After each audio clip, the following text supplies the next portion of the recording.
Hello Hello, everyone. and welcome. My name's Leanne, And my name is Jason.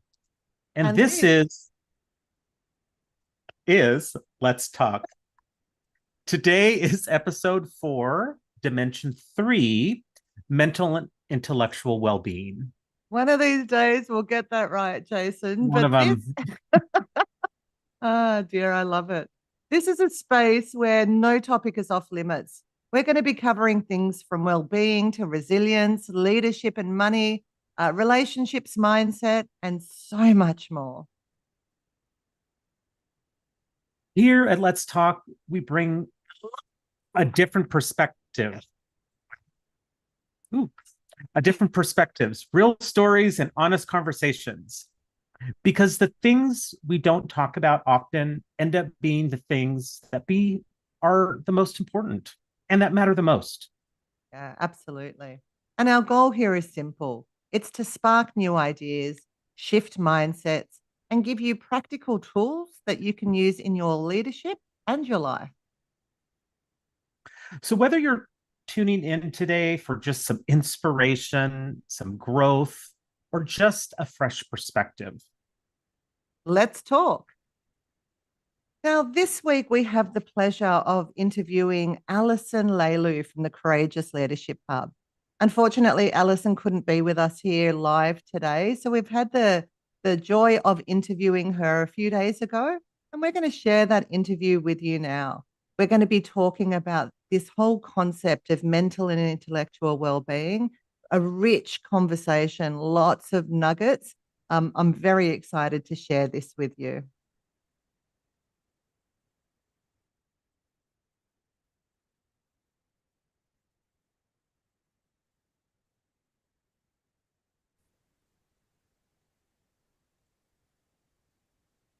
well, good afternoon, everyone. And thank you so much, Leanne. And again, welcome, Ali. Today's topic is on mental and intellectual well-being, the thriving mind, curiosity, learning, and focus. And I'll turn it over to Leanne for the introduction of our guest expert. Yes. So today on Let's Chat, we're joined by the amazing Alison Lalieu. Alison is a globally recognized ICF PCC leadership coach. She's a speaker and the CEO of the Courageous Leadership Hub. With over a decade of leading teams across the globe, Ali is passionate about developing that transformational leader who leads with courage, with emotional intelligence, and with heart. Alison's also been trained by Brené Brown as a certified Dare to Lead facilitator, and which has equipped her to support thousands of people with the skills to create brave, psychologically safe cultures in the workplace, but also in their life and home. She has also co-authored a global emotional intelligence report with a group called 6 Seconds, and is also a neuro leadership coach and a conversational intelligence coach. Most recently, Ali has joined or launched, I should say, the Inspired Leadership Collective, which is a groundbreaking program exploring the capabilities and capacities of inspired leadership, which both actually Jason and I have recently participated in. And I would highly recommend it to any leader who wants to expand themselves and the impact that they can have on others. It really is a truly remarkable program because it works from the inside out. And I won't say much more about that, Ali. You might want to speak to that shortly. But Ali is wise, she's warm, and she's a deeply loving human who embodies her mission of helping people lead with emotional awareness, intention, and purpose. So, welcome, Alison. Thank you so much for joining us today. Thank you Yes, so thank you much, so much, Leanne, for Alison. a generous introduction. It's always strange hearing things said about yourself, but thank you so much. It's lovely to see you both again. And Yes, Ali, you too. just before we dive in, is there anything else you want to add or anything else that you want to share with our listeners today about yourself? I was hearing you speak about me as a coach, and I thought, well, there was one thing maybe could have been in there was one of the highlights, I'm just sort of this intrepid learner, and I keep studying coaching particularly, but one of my highlights was a whole year with 6 Seconds becoming an EQCC, so a trained emotional intelligence coach. And that really was a very profound exploration of self and self-awareness and how we can bring emotional intelligence to life through coaching. From a personal note, Leanne, I noticed some Allies slipping in there. We've known each other for some time. I'm Allie to you and Allie to Jason. I guess my top 2 values would be worth sharing. Number 1 is family, and I love my family wholeheartedly. I have 4 children. They're all adult now and 7 grandchildren, and I'm very blessed. They live all within 1 hour of us, some even on my property. So we are very close, and we spend a lot of time together. We have a lot of fun together. And my other value is simplicity, which is interesting because values shift and change over time. And I've had that second value does change. At the moment for me, it's simplicity. So with the way the world is heading into this accelerated wanted to use what is the word I'm looking for? We talk about pace of change, but it feels way beyond that. This acceleration of emotional challenge, probably is what I'm wanting to say. It seems to me that one of my boundaries I want to hold close is simplicity, to put things through a lens of simplicity and see what I'm saying yes to and be very clear on what I'm saying no to, and holding myself grounded that way. Yeah. And I think that's just such a valuable comment around, we often know what we say yes to, but holding that line in the sand around what we say no to is even more important, I think. And Ali, I know your family as well, and I know your property, and all of it is beautiful. So thank you for sharing that part of yourself with us. Yes. And, what comes to mind when you said being very clear on what you say yes and no to, when you can lean more into the powerful no, it makes your yes even that much more powerful. Something that I've personally have learned over the years, having been much of a yes person for many years of my life. So I think that will be a great lead in to our first question, if you're ready to go. Okay, so our first question today on mental and intellectual well-being is, why do you think the thriving mind, mental and intellectual well-being are so critically important right now? Thanks, Jason. It's a great question. Leanne mentioned in my intro that one of the hats that I wear is I was trained by Dr. Brené Brown in San Antonio in 2019. So over the last 5, almost 6 years now, I have had the gift and privilege of facilitating her courage building program, Dare to Lead, in many, many different cultures and organizations, and also working with her as one of her coaching team, if you like, as a Dare to Lead coach, which is really a specific kind of coaching, which is how do we integrate this courageous leadership in and across cultures. And if there is something that stands in my mind about what Brené is saying at the moment, is what's being demanded of us as individuals and as whole collectives, as teams and organizations, is beyond human scale. And those are 3 very powerful words. We simply weren't wired or engineered to deal with the complexities that we're now facing. And the scale of knowledge is outpacing our capacity at such a rate that people are left feeling very disconnected, very lonely, very isolated. They're struggling.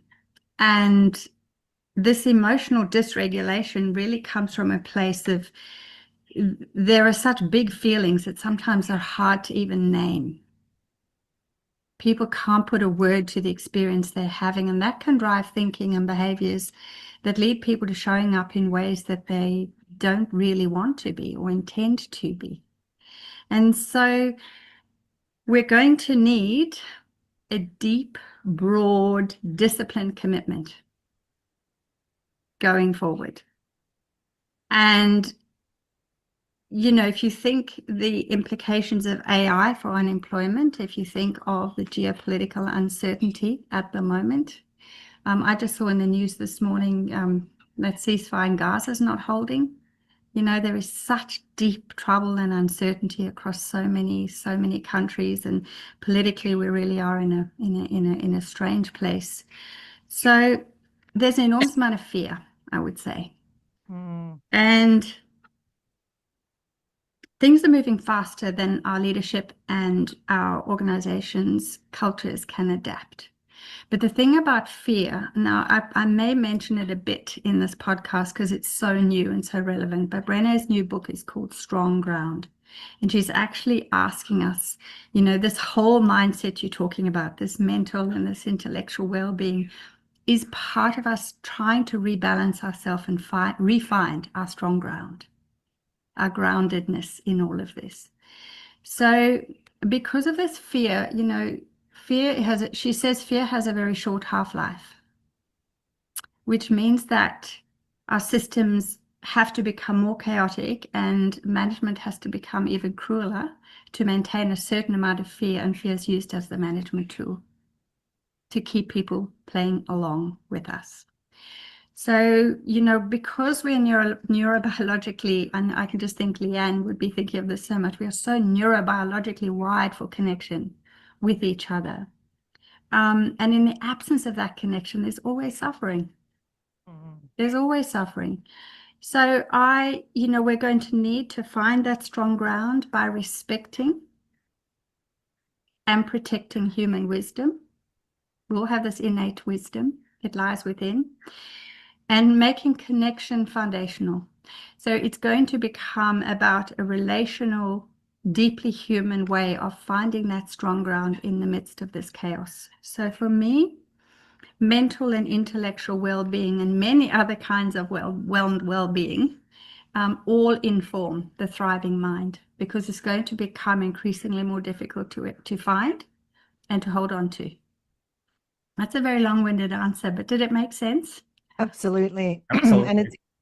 And what I noticed, Ali, last week we did a session on emotional well-being, right? And we talked about the VUCA world, volatile, uncertain, complex, and ambiguous, and then how that has us feeling brittle and anxious, and the non-linear style of our life, and the incomprehensibility of what's actually going on, and how emotionally it's affecting us, and mentally it's affecting us, right? So I actually picked up that book in a bookshop yesterday and thought, oh, I didn't realize, is this a new book or an old book? And I didn't buy it, but now I wish I had after hearing you speak of that. So yeah, I think it's been released for about 2 weeks now. Yeah. Yeah, and it's interesting, the book, because it validates Brené's original research that informed the Dare to Lead book. Is still, from a very evidence-based empirical way, still holds true, but she's extended a number of the ideas simply because what's emerging in leadership globally in the last even 2 years is we're needing a deeper, more broader toolkit, and that's probably a lot about what we're talking about today, and so much of it is in this book, Strong Ground. Okay. Very good. Well, I'm very much looking forward to picking that one up. So book recommendations, Strong Ground from Brené Brown. Yeah. Excellent. So Ali, then to add on to that question then, or to add on to your response, how does curiosity then help us deal with fear, uncertainty, and change? Well, Brené Brown would say curiosity is the skill set of the future. I'm very in favor of this. There's another fellow called Gustavo Rossetti. I love his work. He does a lot of culture work, and I read a quote of his: "The future belongs to those who refuse to let fear dictate their behaviors." I think, curiosity for a thriving mind, it's very helpful to adopt a mindset of how can I understand more about what's going on here rather than how can I prove I'm right here?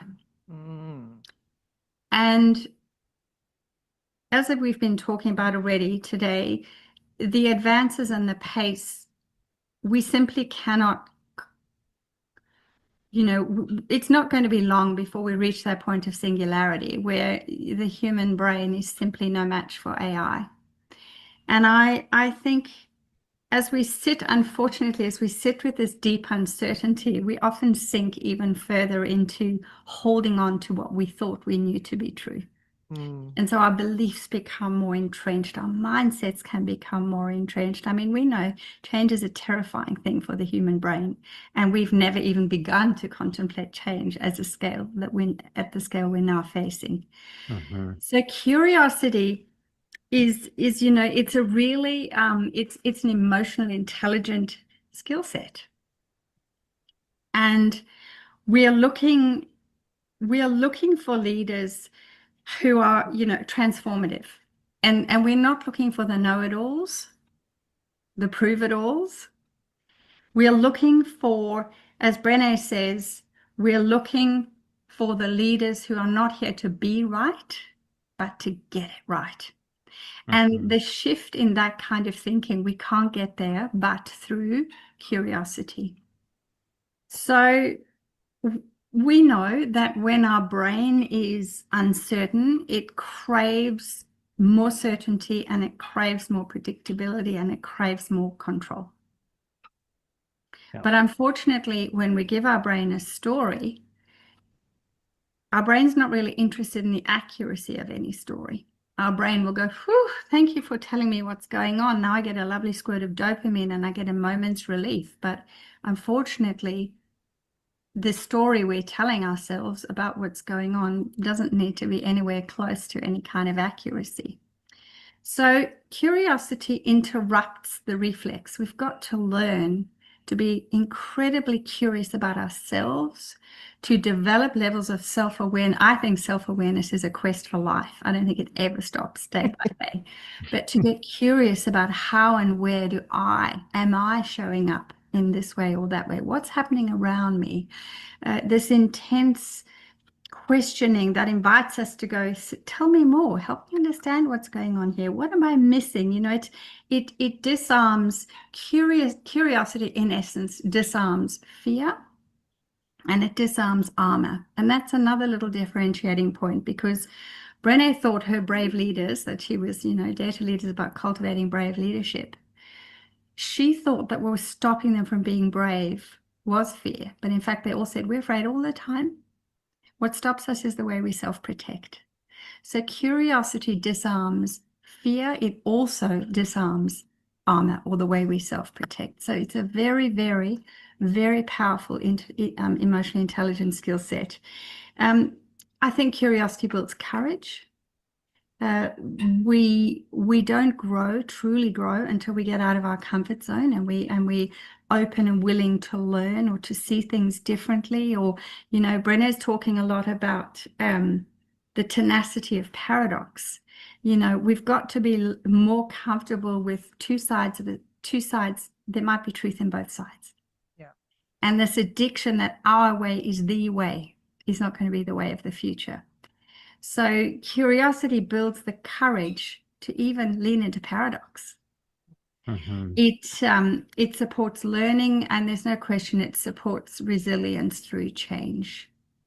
We're being asked to challenge our mindsets and develop a kind of intellectual flexibility going forward. There are several types of thinking we have to get more curious about. Anticipatory thinking is one of them.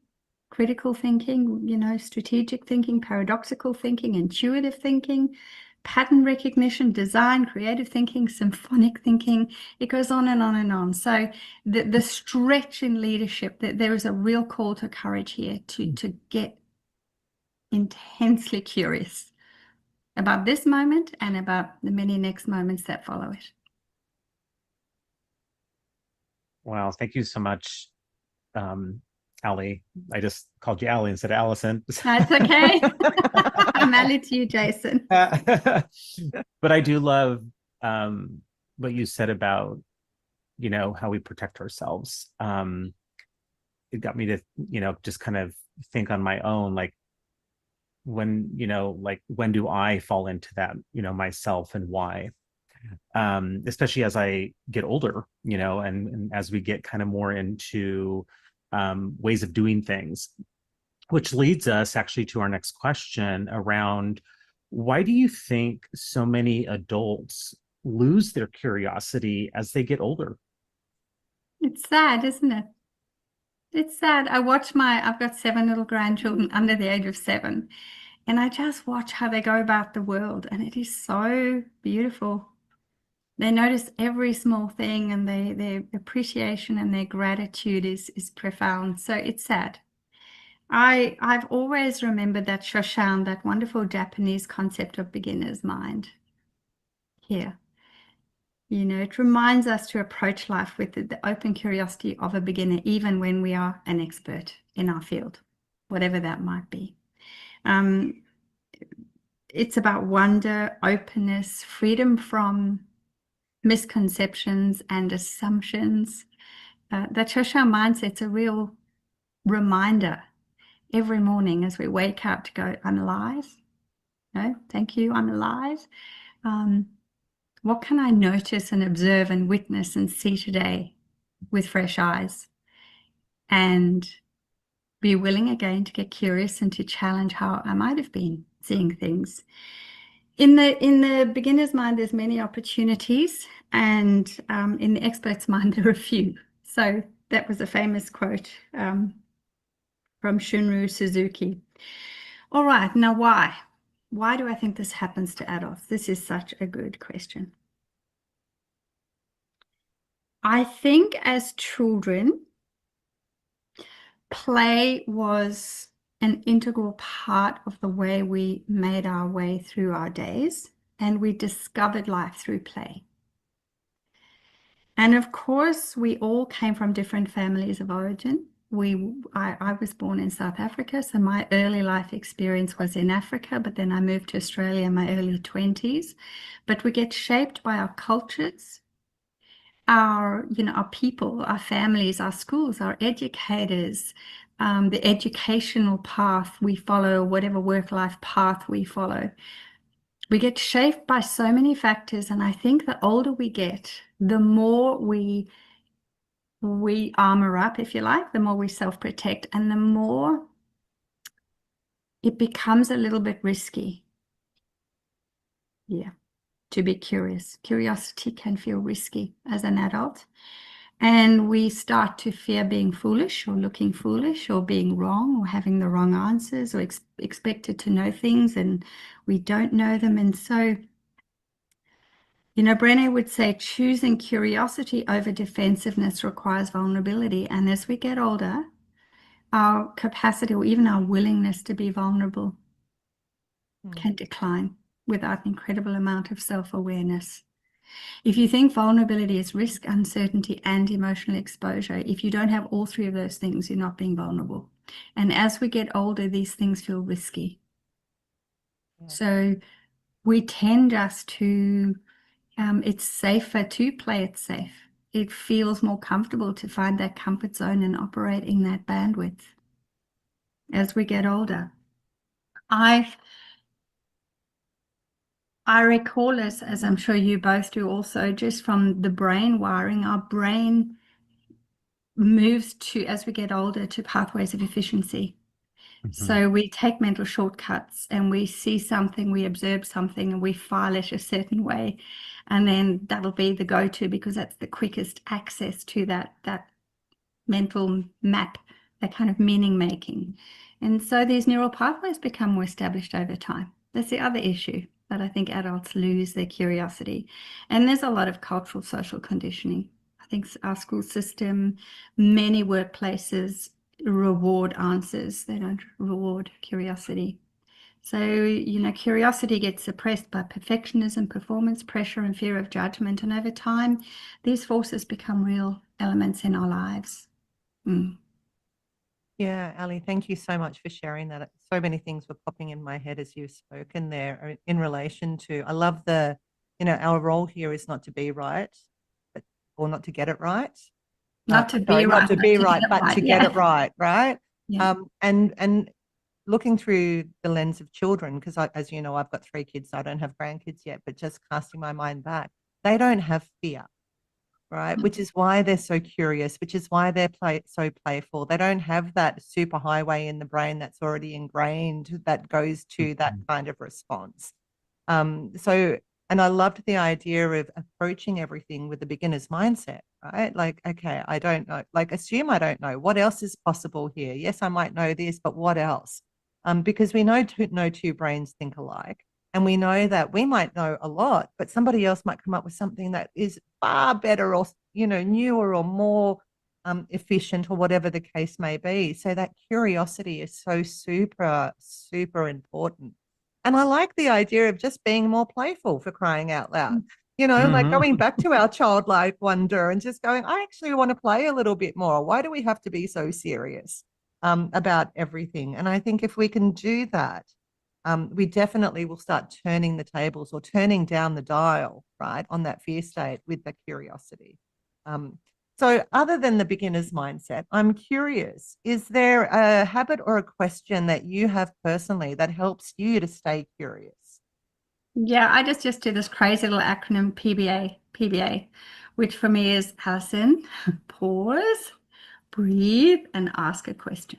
3 things. Oh, Pause, breathe, and ask a question. At the moment, I'm intensely fascinated by a concept that is percolating into a potential book, which I may co-author with someone special in my life, but I'm definitely investigating and researching it. And that's this whole concept of silence intelligence, because I think we are living with so much noise in our own heads and in our environments that my personal capacity to stay curious depends on my capacity to find stillness and silence. And the answers to so many of the challenges we're now facing lie in that silence. They don't lie in the noise, because we don't necessarily know where we're headed. We can't think of the solutions to problems that are beyond human scale. But it's in the silence we're going to find our way. So for me, it's pause, breathe, always the breath, connect to breath. It's an incredible free resource. This down-regulates our nervous system and activates our parasympathetic, the vagal nerve response. It brings the physiological calm, and then just ask a question. And there's a little caveat there. It needs to be a question you genuinely don't know the answer to. I love that. So that's my PBA, Leanne. Yeah, and I'm just thinking, that is going to be ingrained. I'm going to steal that from you, Ali, and use that going forward, because I think it's just such a simple acronym or a couple of letters. And the thing about breath is that it comes with us everywhere. We don't need something additional, in order to do this. We can actually just force still, breathe, and then ask that question. And in the silence, new insights arise. We hear those new connections. We've got the capacity to have new thinking, and which is exactly what's needed in today's society. And Ali, you talked about all the noise, external and internal, and that I call that internal noise the itty bitty shitty committee. And I think, as we get older, it gets louder, it's more insistent, it doesn't stop. So finding that ability to be able to just come to silence, pausing, breathing, and then asking questions will turn down the dial on that internal narrative that is just always on. Well, for me anyway, I can only speak for my own mind, but it doesn't stop sometimes. I think for most people, Leanne, I've stolen that from you. Whenever I use itty bitty shitty committee, I always say, I didn't come up with this, but this is amazing executive coach who did. People love it because it feels so right. It is. And it's itty bitty shitty committee because it, generally speaking, is full of worry, rumination, negative self-talk. It's not a happy rumination. No, it's not, oh, you're a legend, I love you, you're great. It's normally, you should have done this, you could have done that. Yeah. Yeah. Yeah. Yeah, that's Absolutely. right. Yeah, and I think that, Leanne, we talked about that in last week's episode as well. So it's amazing on just how prevalent and present that itty bitty shitty committee is and can be, and how we really need to take that self-awareness around it to have the right committee members on the stage, and which ones need to go stage left and which ones need to go stage right. Yeah. So Yeah. with that, love the discussion about curiosity, and I literally learned a new area of intelligence. Silence intelligence. It was like, oh, it makes so much sense, but I didn't really ever think about it. So now we want to move into some questions around attention, focus, and managing overload. Mhm. So we live in today's present world in an age of information overload. And it's no longer about time management, but about attention management. Mhm. What does that mean for you when you hear attention management? Mm. This is a really important question, because every leader that I coach, and I'm privileged at the moment to be doing some C-suite coaching for enterprise level organizations, there is a tremendous amount of chaos, and the demands on their time are beyond human scale. So time is our greatest resource, and needs to be deeply respected. But the only way we can get through the days that we are facing is through being really mindful of attention management, I believe. So where is our attention? Where is our attention flowing? Where is our energy going? And it's about choosing what gets into your mind.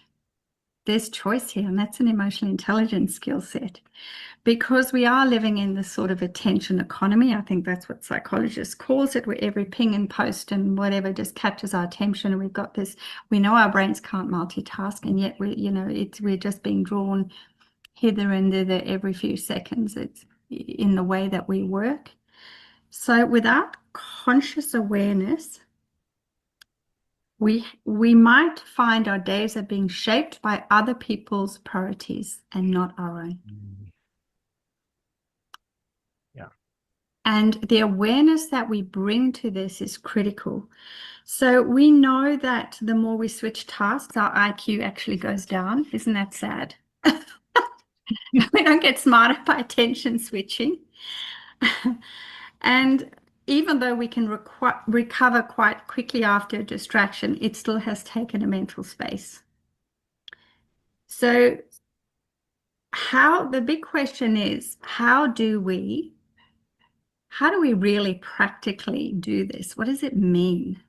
And I thought about this a lot. The skills that I witness and observe, because look, a lot of leaders are mastering this. It amazes me. The extent to which they are developing the skill set. And like all skill sets, they're muscles. We can't go and buy them off the shelves at the supermarket. We have to invest energy, and we have to practice and practice and practice until we build the neural capability or the muscle to actually have behaviors embedded and ingrained.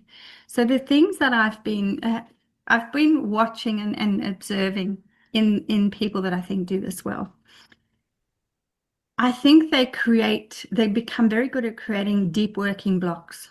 So they will put their phones aside, they will block their pop-ups, and they'll create a time when their brain is fresh and their energy can go to a dedicated big chunk, big piece of work. It requires some deep thinking, and they allow themselves that dedicated space. So again, there's a boundary. You have to protect the deep thinking space, I believe. They don't think mindfulness and breath work are woo-woo. They understand that these are grounding skill sets. And in a moment of crisis, you can't be saying to people, trust me. No, it's the practice that you have for calm. Leanne mentioned Barney, or brittle, anxious, non-linear, and incomprehensible. Well, anxiety is very prevalent in workplaces at the moment globally. And the antidote is calm. And so emotions are so highly contagious that part of this energetic focus is our capacity to be with and in calm. Again, here comes stillness. And it takes practice to focus our attention. Is a practice skill. We become very boundaried, I think, is another skill. We will put parameters around meetings. We will have, hopefully slightly shorter meetings. There's one concept I really like of Brené Brown's, which is we've got to learn to communicate more like Duplo and less like Lego. Okay. People can't take on vast swags of information. We can't drown people in vast, they've got a lot going on. So it's almost, this is like, think of Duplo, not Lego moment. And, I think daily reflections, what really helped me today, what mattered today, what did I do well today? Again, that whole feedback loop becomes important.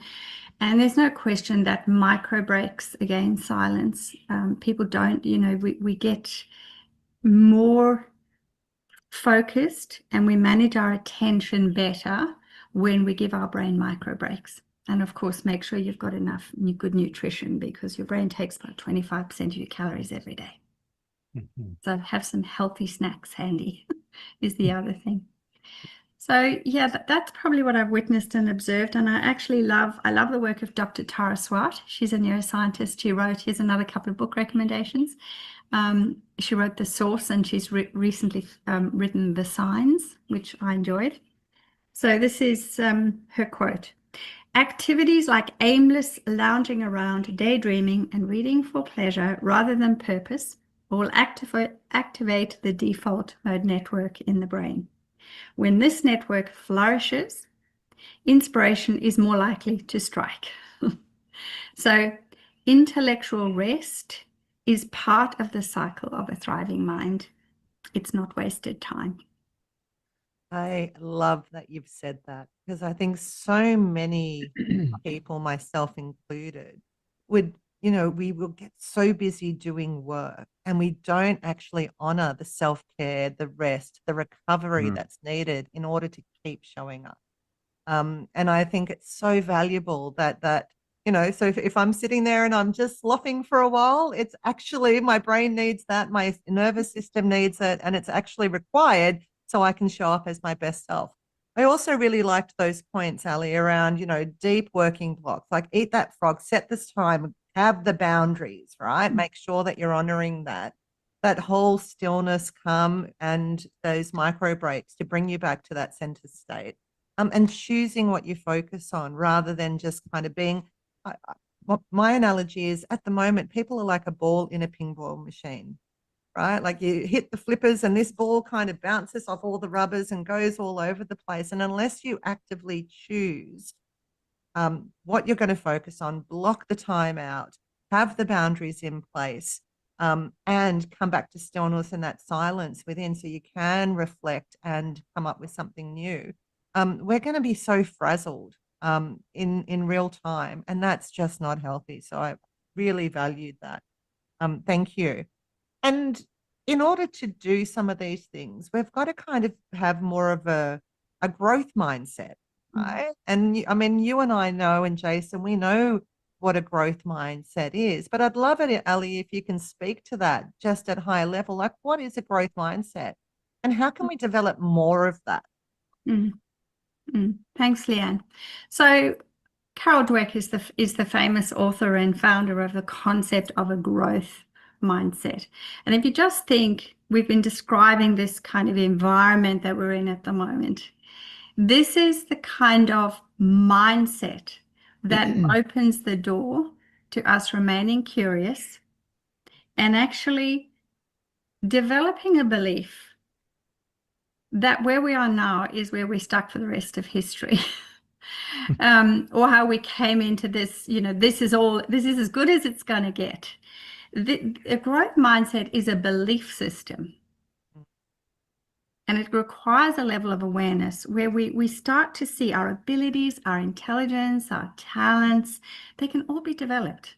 It's going to be effortful, but the brain's neuroplastic and it can change over time. So with feedback and learning and persistence and effort and failing, setbacks, get it wrong, fall downs, we can be resilient, get ourselves back up, and with more effort, more learning, more curiosity, we stretch. And we develop and we shift and move forward in time. So it really matters because how we respond to the difficulties of these times, the anxiety, we've been talking about the AI, the uncertainty, the pace of change, and this deep, deep uncertainty people are facing. It shifts our focus from proving or potentially even trying to hold on to things as they are or were, to improving ourselves, our systems, developing the leadership capabilities in our people so they can also stand their strong ground. And so when people have a growth mindset, they start to see mistakes as information, as data, and not as shame. You know, Brené Brown has spent 3 decades exploring this very powerful emotional experience of shame. So you'll see more people asking questions rather than just hiding because they don't know. That people find their voice. People start seeing feedback as a gift. It is. It's an incredible gift, feedback. People will persist longer when times get hard. It's that grit and that motivation. And of course, it starts we see a trend towards a continuous learning culture, which is definitely one where psychological safety has a footprint and is growing. Yeah. So, you know, we've got to catch our itty bitty shitty committees that says we can't do it and say, yeah, we haven't quite mastered it yet. I'm continuously telling my children and my grandchildren to add yet to the ends of their sentences. And I guess focusing on improvement and not perfection. Perfectionism is heavy armor. It's very prevalent when in the deadly trainings, when we talk about perfectionism, so many hands go up. Yeah. And my hand up goes up too, because I'm a recovering perfectionist. But I think perfectionism is really heavy and you know, we've got to learn how to be kinder to ourselves in a way. Yeah, so culture influences, our mindset influences our culture. The more people that are practicing a growth mindset culture, and there are ways that that happens in organizations, just adding the word yet across the board seems to be incredibly powerful, just as a habit intervention. But yeah, this is a really important concept, Leanne. Yeah. And if I can just say something to that, Ali, because adding the word yet actually ignites the motor neuron of our brain. It actually ignites the part of our brain that gets us moving, as opposed to, no, I don't know how to do that, which shuts it off, right? So that the power of yet is amazing. And the one thing that you said that, I mean, you said a lot of great things, but what came to mind for me is, you know, when we're not in a growth mindset, we hide, but we also hide mistakes. You know, we're not learning from previous experiences as organizations, as cultures, right? Because we're kind of trying to, because of the shame, push it under the carpet. So creating a culture or an environment where people can fail forward. And what I mean by that is that, okay, we might not get it right. It might not have worked, but what did we learn and how can we carry that learning forward? So then we can keep doing that and going, and even in our own personal lives, you know, like it can show up everywhere. And I, like you, my kids are so sick of me saying yet at the end of their sentences, but that's not going to change. And they keep saying to me, Ali, Mum, is this, not everything has to be a learning moment or a teachable moment. And I'm like, yep, it is. Everything is a learning experience. So. Yeah, you chose me for a mum. You signed up for learning. You signed up for this. You don't have a choice. Yeah, absolutely. And, you know, I loved your, you know, what you said about perfectionism, Ali, because I remember when we were in your Inspired Leadership Collective program. I mean, that was something that I really, really leaned in to work on. and really to move past. And even that yet part, even on things that you're working or building on, that you may not be to this place yet, it puts a different lens on, and it just puts a different feeling internally, like, okay, maybe it's not perfect, but we can move and get to that next yet part. So I just wanted to let you know that just how powerful your program was in moving me past my own perfectionism and getting me even further into this area of growth mindset. Thank you, Jason. And there were people in the cohort you were in. Many people made big changes in their lives following that course, and I was kind of astounded by that until I thought, I wonder if it's because we are challenging things like perfectionism and trusting intuition. One of our capacities is intuition and purpose. And so people really had an opportunity to stop and self-reflect and become more self-aware on, it's going to take a lot of courage, personal courage in my life and leadership to make a big change for me. But after doing the ILC, that was like, go and do it. What are you waiting for? Absolutely. And Ali, actually, it was through the course that Jason and I created the idea of this podcast, and it's why this has come to pass, right? So, Yes. And I think it is because of that intuition, getting out of your own way with all that perfectionism and leaning into courage, right? It's like just leaning in, giving it a go. So yeah, again, it's called the Inspired Leadership Collective. And you need to do the course, right? I want you to speak to that at the end a bit, Ali, just so we can direct people to that, because it's so valuable. But anyway, I'll go back to you, Jason, because I've taken up all the time again. No, absolutely. So our next question, Alison, is, building upon that growth mindset around mental fitness, not illness, mental fitness. What advice could you give to our listeners on how an individual can cultivate that and build that? There's a story in Strong Ground where Brené talks about little kids playing soccer, football. I know what to call it. In Australia, we call it soccer. And these little kids, the ball comes at them and they just kick it wherever. They're just, their reflex, they kick it wherever it goes. And so part of this developing of strong ground for ourselves is developing the capacity, which she calls, to settle the ball. So there's a lot coming at us. We've got to ground it, settle it at our feet, have that pause or that space to think, where is my next most courageous move? And I think, and then they kick the ball a little bit more strategically than, in the preferred direction.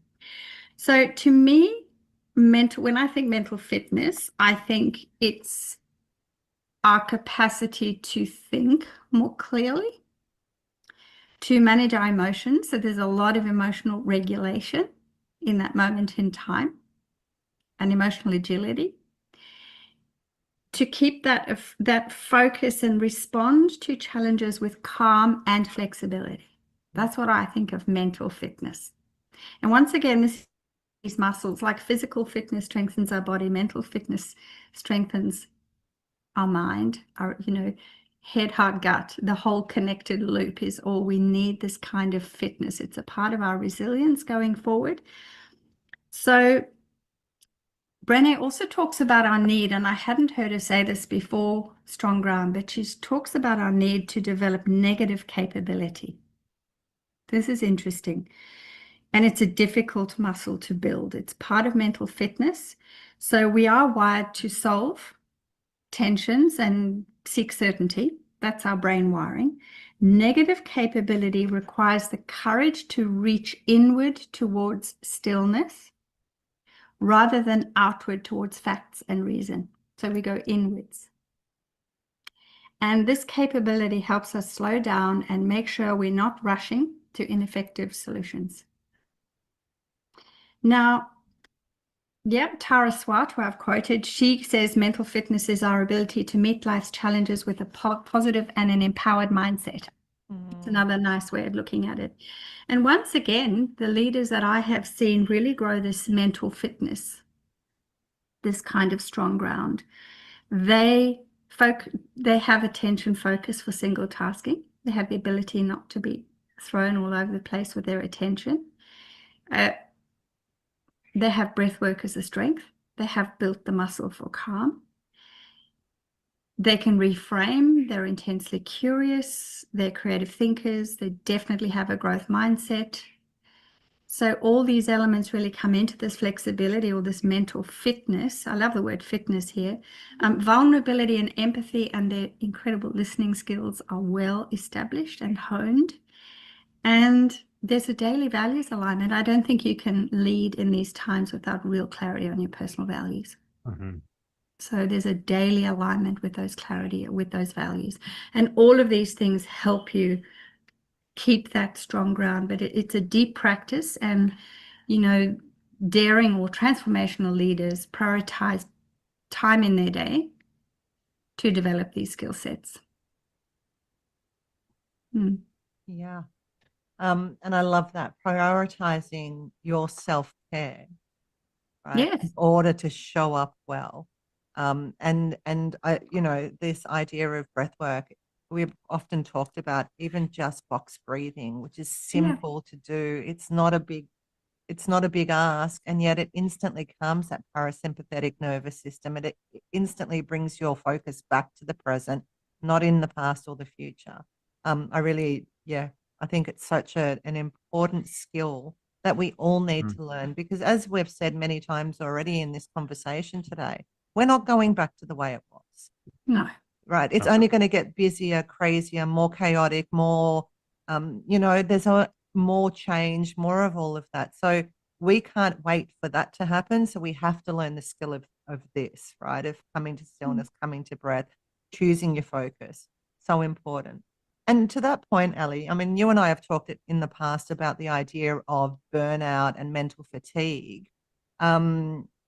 It shouldn't be ignored. So I'm curious, what are some thoughts around that and some practical things that people can start? Like, how do they notice that they're burning out? I suppose is the first question. And then what can we do? Okay. So we could spend a whole day on this. Try and be succinct. I'll try and do the Duplo, not the Lego version. Burnout is not caused by overwork. You can work huge numbers of hours and not be experiencing the symptoms of burnout, but it is caused by our emotional needs being unmet for too long. So be unmet by ourselves or by other people. And it's a state of emotional, mental, and physical depletion. So how do people, you'll start to notice, and sadly, it's very prevalent.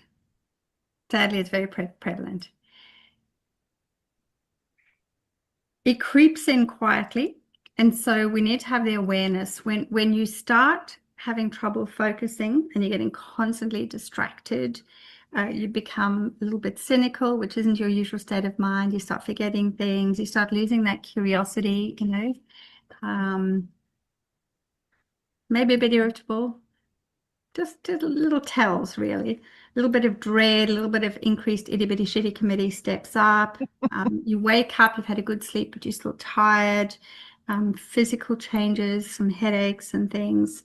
And we start numbing on social media and other things. We just lose our joy. All of these things are warning signs something's going on. And it's an epidemic, I would say, in today's culture. And I know you've already spoken to some of the things that we can do in order to navigate that. Is there anything else that you would like to add?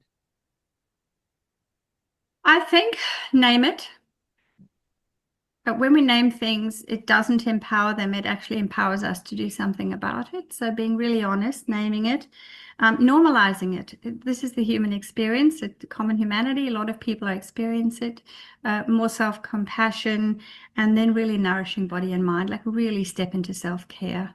And maybe more boundaries and some clear as kind conversations with your boss, your family, around what is it you're going to need to start building up that energy tank again. Yeah. And a bit more play, I would think, More too. play. More Yes. play. Like I'm all for play now. Like after today, I Yeah. just want to play. Yeah. Yeah. And Leanne, time in nature, I think we can't underestimate. Get your shoes off and just get out there, or go hiking, go swim in the ocean if you're near an ocean or in water, or, literally someone said to me the other day, Alison, I hug trees. Like, I'm sorry, but every time I walk past a tree, I just put my arms around it and feel it. And, I think we've just got to really earth ourselves more too. Yeah. Mhm. Nature is a fantastic reminder. And I don't know, everyone that I speak to says a very similar thing, that spending time in nature instantly makes you feel better. Yeah. So would agree with that. Yeah, but me personally, I actually prioritize an end of day practice. So, I think it tells my nervous system it's okay, and I close my laptop and I do a tiny bit of, I answer a few journaling questions, and I sometimes even change what I'm wearing. And I just take that few minutes, and then it's almost like that third space concept. And to me, that is really an energetic shift from one space to another. So I know a lot I of people love have that. And an end of day ritual. Yeah. Love it. Yeah. So our next question, Ali, is why do you think there is still a stigma around getting help for our mental and emotional well-being? And how can we start changing the conversation around that so that coaching, mentoring, and even therapy are seen as acts of courage, self-awareness, and everyday strength, rather than the stigma of it being a weakness? Yeah, this is another very, very good question, Jason. I think mental health in general carries a stigma still. There's been such a discourse around vulnerability being a weakness. And, whereas Brené's research shows absolutely vulnerability is the birthplace of all the good things we want more of in our life. And it's a most accurate measure of our strength and courage. So, but I think that isn't the discourse. The discourse is often it's a weakness, and to ask for help is seen as a sign of weakness. And so, yeah, for me personally, I think this is why coaching is such a valuable space, because it's that incredible safe space where people can really learn to name everything they're feeling. And this is the beginning and the birthing of resilience and emotional regulation and perspective taking, and people start to build the strength that are required for them to show up with all the many challenges that they have in their life and in their leadership, but with many more skill sets. Brené Brown would say she has never, ever worked with a transformational leader ever who did not have a coach and or a therapist. Leading people is brutally hard work. People are messy, and we don't innately have the level of self-awareness and the skill sets that it takes to understand our choices, to make sense, and to move forward in positive ways. So yeah, of course I am, but highly, highly, highly recommend coaching for anyone who finds himself leading into a leadership position or in a leadership position. Yeah, I love that, because coaching can take you from good to great, right? It's that solution focus. It's like, okay, this is what I know now, and how do I step into that next greater version of myself in a safe environment with somebody who can support that and hold that container. As you know, we're all coaches here, so we can sing to the praises of it. But I've also been coached multiple times, and the impact, and I've also had therapy, and the impact that both of those things have had on my life have been significant. So I love that, Ali. Well, our final kind of question that we're heading to today, and thank you so much. It's been such a valuable question. Yeah. But if you could bust a myth, what would it be? And what's something that you want to leave our listeners with around the thriving mind, and leading with curiosity and learning and focus? The myth would be that vulnerability is a weakness. Mm-hmm. It's our most accurate measure of courage, and we need more courageous leaders. So that would be my myth. The one thing I would like to leave people with is be kind to yourself. Prioritize your self-care. and stay optimistic, because even though we're in this big churning environment, every single day I hear stories of incredible hope and optimism and possibility, and each one of us showing up just that little bit differently in our days has a ripple effect. So stay positive, stay optimistic, stay hopeful, and be kind to yourself. That's what I would leave with you. I will. I promise I'll take that on. Me too. Well, Alison, thank you so much for your generosity today, for your wealth of knowledge and experience around this topic. It almost makes me want to do another 3 podcasts with you just so we can dig deeper and dial down. But I just want to say thank you for your time. Yes, thank you so much. Lovely to be with you.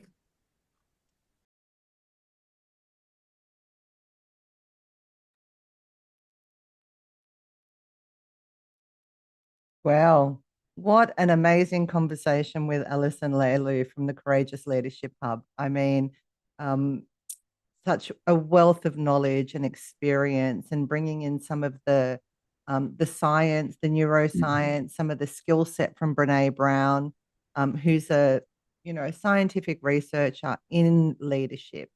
And the gifts that Ali has brought in today, like just listening to that, it's like, yes, I am doing a ritual at the end of the day. Yes, I am going to play more. Yes, I'm doing self-care.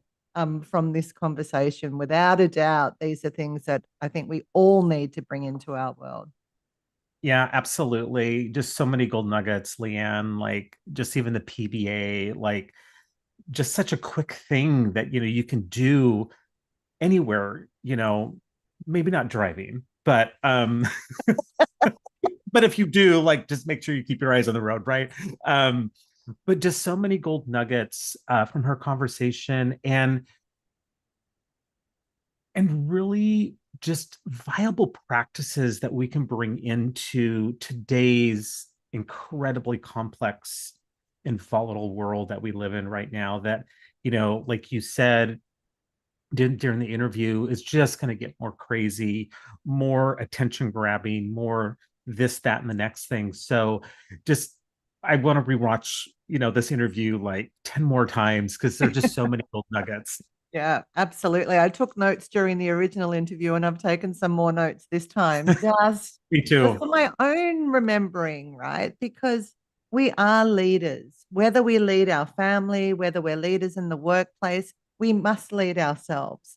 So all of these skills are so important for our own evolution, but also the ripple effect that we have on everybody around us. You'll often hear me say we need to be responsible for the energy we bring into the room.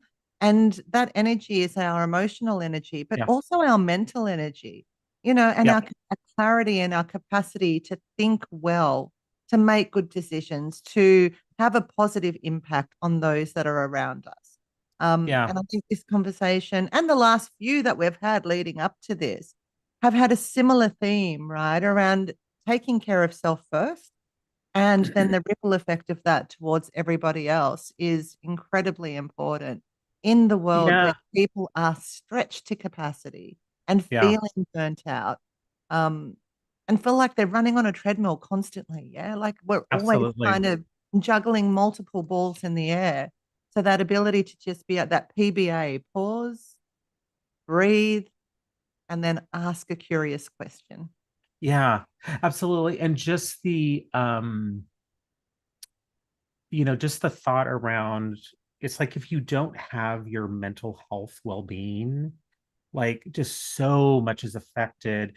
And what's interesting is just how all of our episodes, once we got into dimension 1, 2, 3, they've just all have weaved together naturally. And just like she said, make sure you have healthy snacks around. Well, I remember when Coach PJ, was like around the whole nutrition piece. So it's just beautiful to see how this whole sphere of well-being, how it really is at the end of the day, interconnected to each other.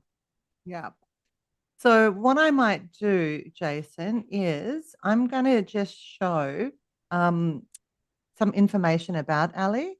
Yes. and her website. So I'm just going to go to that for anybody who might be interested in, following up with Alison Lalieu, her business Courageous Leadership Hub, where she spends a lot of time coaching and delivering some of Brené Brown's products and courses, but also the other course that you and I have spoken to, this the Inspired Leadership Collective. And this particular program has probably been one of the most profound programs that I've done. And believe me, I am a learning addict, I will say. Me too. My name's Leanne and I like to learn. And growth to me is one of the key skills. I mean, I've talked about Tony Robbins's 6 keys to, or, 6 human needs, and growth is one of them. And if we can focus on growth, it has us feeling better and the capacity then to give back. And this particular program for me was so different to any other program that I've done, because it really was an inside job. We explored things like our internal perfectionism and how we can navigate that space. We explored the itty bitty shitty committee and how to turn the dial down on that. We explored self-care. We explored self-awareness. We explored that intuition and leaning into that, and courage. And all of these things are internal, right? So to be a leader in today's environment, we need to shift who we are internally so we can show up at our best. Absolutely. That whether you're a coach, whether you're a leader, and whether you're somebody who just wants to learn some more skills to navigate your own internal world so you can show up more effectively, this course, the Inspired Leadership Collective, is probably one that I can highly recommend more than many others that I've done. What would you like to say about it?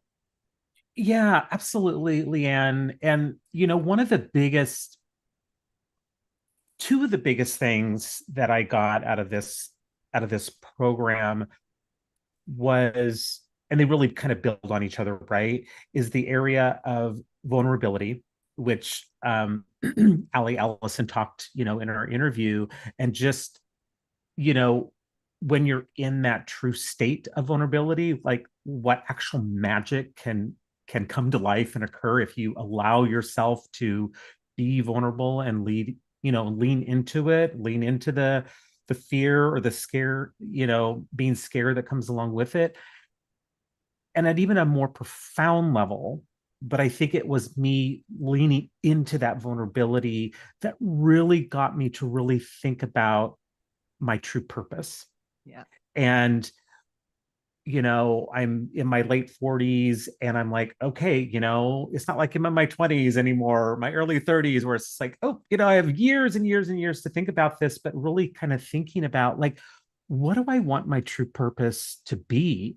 And so it actually, being in this program actually helped me launch my consulting practice, the Neural Collective. And then obviously, like you talked about, in the interview, us putting together and bringing forth Let's Talk, this podcast. So I really can say that this program totally changed me at a vulnerability level and also at a purpose level, to start doing things for me versus always doing everything and giving all my talents to others and other organizations that may not at the end of the day fully appreciate my talent, So I have to say that those two things are the two profound things that I got from this program. So like you, I literally can't recommend this program highly enough. Yeah. And something that you said there I thought was really interesting around vulnerability and then courage. So vulnerability to lean into the discomfort, and then the courage to take the steps to do something different. And the other thing that I heard you say there was boundaries, like actually putting boundaries in place around, this is no longer aligned with me and I choose to do something different. And, the B word, boundaries, can be a really difficult thing for many people because of our need to be liked and our need to be connected. we often don't say no to things, and then we're the ones that are stretched to capacity. So being able to put those boundaries in place, right, and go, actually, thank you, but no, this is where, this is my purpose. This is what I'm leaning into. And that courage to be able to say no, right? Because oftentimes, you know, now being an entrepreneur, right, it's kind of the no and yes thing has a different kind of feel and meaning. But you know, when you do work internally, which I did for all of my career except for pretty much now, right, was that it was difficult to put those boundaries up, because you're like, well, if I say no, is that going to have a, you know, a check mark to say no promotion, or, you know, whatever it may be, whatever narrative we tell ourselves. So so I think you hit something really key there, is, you know, that courage to take the steps and then the boundaries to put up, which, I mean, I know, and I can honestly say for a lot of my career, I wasn't comfortable putting up the boundaries that I needed to put up. It took me 50 years to learn that, Jason. 50 years. I'm still got my training wheels on, but I'm definitely better than I was when it comes to boundaries. Yeah. Absolutely. So we might move into the book recommendations that Ali said. So let me share that screen around these book recommendations. So a couple of things that Ali spoke about was Strong Ground by Brené Brown. And this is kind of a deeper dive and from Dare to Lead. It's the tenacity of paradox. And I love that word paradox, because oftentimes things are a paradox. We can feel happy and sad at the same time, or vulnerable and excited, or, you know, and there's often this kind of struggle between two, what feels like almost competing or opposite things. So being able to navigate that space of paradox in our world right now, I think is really, really interesting. And the next, you know, which Alison talked about quite a bit, was the Dare to Lead book, and by Dr. Brené Brown, just a pivotal book. It's both in hardback, also through Audible, and also she has a podcast on it too. So definitely take a look at Dare to Lead. So many gold nuggets there. I don't know if there's anything you additionally want to say on the Dare to Lead book, Diane. I mean, Diane. Deanne. You can call me anything you like, just not late for dinner. Yeah, no, I've read Dare to Lead. I've also done the Dare to Lead program. I've been trained in that. And, you know, she often talks about courage and curiosity and the ability to be able to have tough conversations. Brené calls them rumbles, but it gives you practical skill sets on how to do that. So it's a fantastic book to read. Now, Tara Swart is the next one that Ali mentioned, and there's two books by Tara. One is called The Source, and it's the secrets of the universe, the science of the brain. So Tara's really great at bringing together science and spirituality, almost like this whole concept of intuition as a scientific thing, as opposed to it being very woo-woo. So she's got two books. The Sign, the Source was her first, and then The Sign, around that intuition piece. So I started The Source. I haven't quite read them, but I've got them both. And these two books have come up about 6 times for me in the last few weeks, where people have gone, oh, you need to listen to this. Tara also has some podcasts, and she's been interviewed a lot. So look out for her, because there is some really good information on, you know, like I say, blending science, spirituality, intuition into our mainstream life. Yeah, and you know, just before going into the last book recommendation, is to also note that Dr. Tara Swart is also a neuroscientist. So lots of, you know, just lots of great stuff there. So I just wanted to make sure that folks know that she is also a neuroscientist. Yeah. The last book recommendation is the Resilience Agenda Mental Fitness Diary and Planner. And this is, I actually have it in my checkout box to order for 2026. So it'll be my first time using it. I actually learned about it in a book club that Leanne and I are both part of. So really looking forward to digging into that and to really see how I can, just make my mental fitness that much stronger on a day-to-day basis and to continue my own powerful resilience that I know I have internally. Is there anything you'd like to say? And Leanne, I don't know if you've ever used this I particular haven't planner. yet, but like you, I have, it is in my checkout box because it is something that I'm actually going to invest in. And one of the coaches that I work, or that we, I should say, work very closely with, uses this resilience agenda mental fitness diary, and she gives it to all of her clients. And apparently in the book, there's, or in the diary, there's all sorts of tips and tricks around your mental fitness and different things that you can do to navigate that space, to build the muscle of that agility, and that, as Ali says, that strong groundedness that we need to navigate today's space. So I would highly recommend the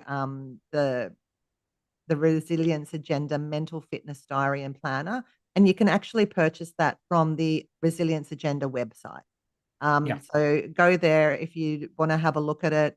It's a great diary, and like I say, it's been highly recommended to us also. Yeah, and it also comes in all different colors too. Yes, very pretty. So, pretty colors. Right, exactly. So it's just not pink and blue. Yeah. Although I think I'd probably go the blue or pink. Anyway, that's that. And shall we move into top tips? Absolutely. So our tips for today, based on the conversation that we've had with Ali, is really vulnerability is a superpower. It is not a weakness. To be able to call out and have courageous conversations around what's going on, what you need as support, and taking on a coach, a therapist, a mentor, whatever it is to get you from good to great, to help you build that mental muscle that we need so we can show up as the leaders that we need to be in the environment that we're in. And vulnerability, I mean, Brené Brown talks about this all the time. And Jason, you've kind of said that when we were talking about the Inspired Leadership Collective course, is that leaning into vulnerability is where freedom lies, right? It's where freedom lies. It's where courage can show up. It's where curiosity can be at the forefront of what we do. We don't have to be stuck in these rigid processes anymore. So yeah, I really just wanted to double and triple click on vulnerability being the superpower that it is, and then curiosity is the cure-all for everything that's going on for us in our environment. Yeah, absolutely. And to build on that, the second tip, which we were talking about just a little bit ago, and then also Ali brought into our interview earlier this week, is PBA, the practice of pausing, breathing, and asking those curious questions. And I think this is also, for those coaches who are watching, this is something that is amazing that you could bring into a coaching session with your client and give them as a practice to work on outside of session, right? And that importance of building in that silence intelligence. I mean, I remember when Ali brought that up, both Leanne and I were like, oh wow, silence intelligence, like, okay, this is something to like take a step back and noodle on, and the power that it has to bring in that curiosity and to give your brain that space to think, be creative, to be calm, etc. And then also what falls under PBA is healthy boundaries, which we talked about, and having that courage and that vulnerability to develop healthy boundaries, even if they are in small strides or steps. And then I'll hand it over to you for the third tip. Yeah, I mean, neuroscience tells us that our greatest ideas come in silence. They don't come in the noise. If you think about your own life and where you normally get those aha moments, it's often in the shower or when you're walking or when you're cooking or when you're driving. It's often in the silence. It's not in the chaoticness of our world. So, giving yourself that gift of stillness so that way your brain can come up with all new connections and ideas. It is such a important thing, and neuroscience backs it. It's not a woo-woo thing. It's in the silence. It's in the stillness. It's when we're not focused directly on the problem that we can actually get new ideas, or our brain makes connections in new ways, and we get those aha moments. And then the Absolutely. last one that I loved and I really want to bring to life, and I've actually started doing this already since our conversation with Ali, is this idea of an end of day ritual. And the end of day ritual is really, shifting our state from, okay, working to now not working. And Alison mentioned things like, shutting down the computer with intention, doing a little bit of reflection work, like what worked today, like journaling it out, what worked, what did I do well? What am I proud of? And what did I learn, or what could I do better next time? So having that reflective practice allows us to observe our life and to make the changes that we need to make. So that end of day ritual for me, I thought, was just such a beautiful thing to go from the workspace that we're in and the craziness to our home space or our fun space or our play space or whatever it is that you want to bring in. Like, can you see? I'm really addicted to fun now. Like, it's like, yes, I want more of that. Yeah, absolutely. And I think, this end of day ritual really speaks powerfully to, during our interview and conversation with Ali, is that, as we proceed through the future, things are only going to get crazier and busier and more attention grabbing. And this end of day ritual, even if it's 5 minutes or even if it's 10 minutes, is going to be so important to individuals and humanity's mental well-being, emotional well-being, physical well-being, which are the first three dimensions that we've talked about. So so I just wanted to kind of bring forward like how important this is in the future now, but also in the future and way down the road in the future. Yeah, because it is a practice and a muscle. So we need to kind of do this now for the benefits tomorrow and all the tomorrows, right? Yes. Yeah. Yeah. Now, Jason, would you like to introduce our guest for next session, our next conversation that we have? Yeah. So this will be episode 5, dimension 4, and it is going to be on spiritual well-being, a 360-degree well-being journey. So how everything that we've talked about up to this far folds into one spiritual well-being.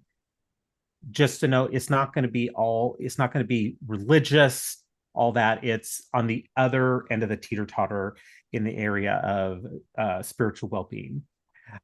We have a guest expert from Southern India, Jatish Mogli.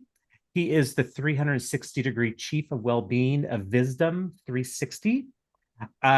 He is just a gem and comes with so much experience from the corporate world, with companies like Microsoft and Deloitte.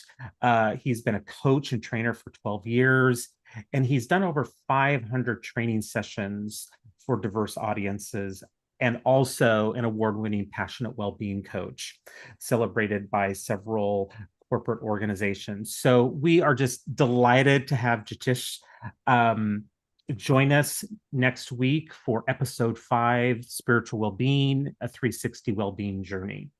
And if I can just jump in with that, like spirituality to me means living in alignment with your purpose and your true north and finding the stillness. So it's not, it might be a little bit woo-woo, but there'll be a lot of science-backed stuff in this one as well. So I encourage you to come and have the conversation with us, because we are spiritual beings having a Yes. human experience. And when we can come to that center of alignment, purpose, and passion, our lives are just so much better. So I'm very much looking forward to our conversation next week. Yes, me too.